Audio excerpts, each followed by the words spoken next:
First at 11, Charleston City Council moves closer to a mask mandate. It would fine people hundreds of dollars who don't wear face coverings in private businesses. ABC News 4's Eli Brand watched that meeting for hours tonight. He joins us live now from downtown. And Eli, tell us who does and does not want this to pass. Eli? Well, Tessa, the final vote on that first reading was 10-3 in favor. But just to clarify for the people watching, that was only a first reading. This mask mandate does not immediately go into effect. It would require passage of a second and third reading at future council meetings before any fines could actually be pushed out. But even though those fines could be a little ways down the road, the debate at tonight's meeting was passionate. The motion carries. It was 10-3. A sweeping mask mandate in the Holy City is closer to reality. The first reading approved tonight includes private businesses, private schools, and public schools, and fines can reach as high as $500 for people that violate the ordinance 3 times or more. Mr. Mayor, I want to see you go write that first ticket to a 5-year-old. Despite the wide 10-3 margin, council members on both sides of the debate made impassioned pleas. One of those councilmen, Harry Griffin. I'm just really disappointed at the direction that we're going. I just cannot believe that we now have an ordinance that we're going to vote on that you can go find a 5-year-old.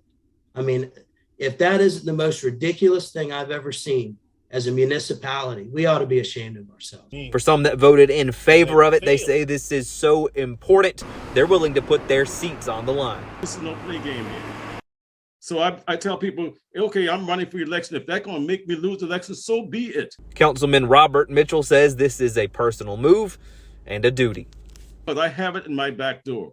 So people are going to wait till they get in their back door and they're going to say, oh, I should have done this. I should have done that. It's too late. We are looking at everyone. We are here to make decisions based on everyone to help out if we can. And it's only a safety net. It's not a cure. Even the mask is not a cure, but if the mask can help, so be it. Now, the 3 no votes on that first reading were obviously Councilman Griffin included, were Councilman Carl Brady and Councilman Kevin Shealy. Now, one of the key differences between this potential mask mandate and the one that was in effect last year is the way that it is enforced. This ordinance, if it passes second and third reading, could be enforced by Charleston Police and Charleston Fire. The one last year could only be enforced by the city's livability department. The heels of City Council passing the first reading of a mask mandate in Charleston, we're now hearing from one of the 3 council members who voted against the mandate for the first time. ABC's News 4's Sean Mahoney is working for you tonight and has more on why the councilman voted no, despite a relationship with a frontline worker. For many council members, last night's reading was a big step to keep residents safe. Public safety is the #1 responsibility of local government, and I think we covered some really important issues that needed to be addressed. One of the 3 against it was Carl Brady, a man with a unique connection to the people on the forefront of this issue. Having a spouse that works in the front lines in healthcare, obviously I hear her day to day on what's going on. Brady's wife, Kate, is a physical therapist for MUSC and has worked in the ICU over the pandemic, something Brady experiences every day. I know the pressures that they're all under, her and her team, and the broader kind of medical community. It's tough out there. I mean, it's really tough. However, despite his spouse's occupation, he says that his decision last night was taking into account his constituents' views as well.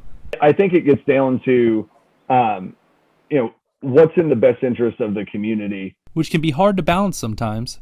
I mean, it's not easy. I take what I hear from her, but I also have my constituents that I have to kind of weigh their views as well. But he says that's why he loves his job. I think that's honestly why we have the privilege of serving in elected office, is that people elect us for our decision making and weighing competing interests. The competing interest, a concern for the mandate with schools. All of those jurisdictions, they can implement mask mandates within their own jurisdictions. A crucial part for others. I think that this ordinance to address schools it's going to have a huge impact because we're dealing with young people. For Brady, with all the different viewpoints he has, he said that if the schools were taken out of the mandate, his decision is still uncertain. I think there's just kind of different variables, but I haven't made up my mind one way or the other. And Emerson was in Charleston County for Smith's first bond hearing. She went through court documents that showed Alec Murdaugh's law firm represented Smith in a personal injury case. And she has more on what else those court documents revealed about their history.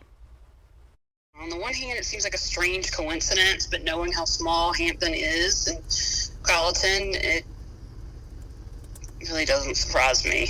A decade before Alec Murdaugh and Curtis Smith were embroiled in an alleged failed suicide plot, they had a different relationship, that of client and attorney. Murdaugh's firm PMPED, the one he resigned from after accusations of stealing money, represented Curtis Eddie Smith. Murdaugh represented him twice in court, once in 2013 for a traffic ticket, but the other, though, was exactly what the Murdaugh family firm was famous for: personal injury. In 2007, Curtis Smith came to the Murdaughs for help after he said he was injured on the job. Here's the court document. Smith sued American Forest Management in Colleton County Court after he says he jumped over a ditch and fell, injuring his spine and knee. He claimed to be permanently disabled from the accident.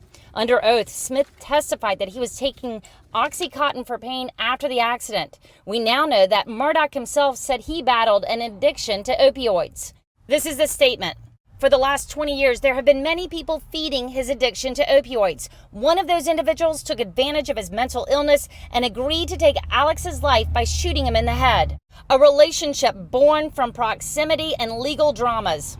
The same lawyers are working with the same people repeatedly because it's such a small town. I mean, it may be acreage, but the population is very small.